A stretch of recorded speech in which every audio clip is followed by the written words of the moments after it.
আমাৰ অলিন্দ ছাৰ নিৰ্দিলে খেলে তেতিয়া আমাৰ সৰ্বেৰা গাঁৱৰ পৰা মাত্ৰ 2টা ভোট পাইছিল। সেই 2টা ভোট আমি আৰু মোৰ মিছেছে দিছিল। তাৰপিছতে মানুহবিলাক মাতি লৈ দলটো ডাঙৰ কৰিলোঁ। তাৰপিছতে সি বেলেগৰ কথা শুনি পেলাই মোক দলৰ পৰা বাদ দিলে। মই গুচি আহিলোঁ। আজি মই কেইবছৰ হ'ল BPF বাদ দিছোঁ, কোনো দলতো যোগাযোগ কৰা নাই। এতিয়া আজি আমাৰ এই ভাগিন ল'ৰাটোক ক'লে তাতে মিটিং হৈ আছে, যা তাতে মই যোগাযোগ কৰিছোঁ।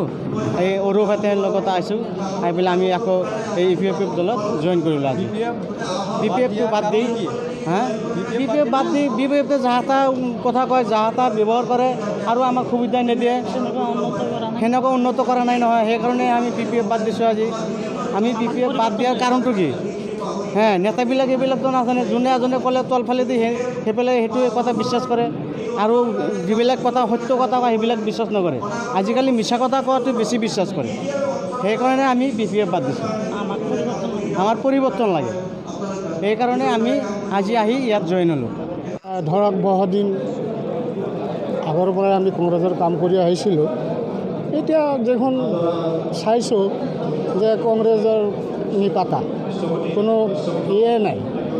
সেইটোৰ কাৰণে আৰু সেইটো দলত থাকি লাভ নাই। সেইটোৰ কাৰণে আমি ইয়াতে আজি জইনিং হ'লোঁ।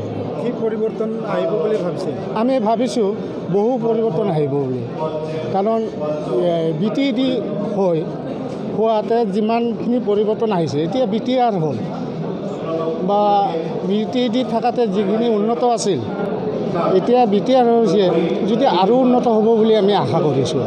কংগ্ৰেছত আপুনি কি সদস্য আছিলে দায়িত্ব? কংগ্ৰেছত মই এনে সদস্য হিচাপে আছিলোঁ, মাইজবাট আঞ্চলিকত সদস্য হিচাপে আছিলোঁ। কিমান বছৰ কাম কৰিলে কংগ্ৰেছত? কংগ্ৰেছত বেছি দিন কৰা নাই, মই প্ৰায় ধৰক 10-15 বছৰমান কাম কৰিছোঁ। আপোনাৰ লগত আজি কেইজন কংগ্ৰেছ সদস্য ইয়াতে জইন হৈছে UPF? আজি আমাৰ লগত প্ৰায় 20-25জন হ'ল।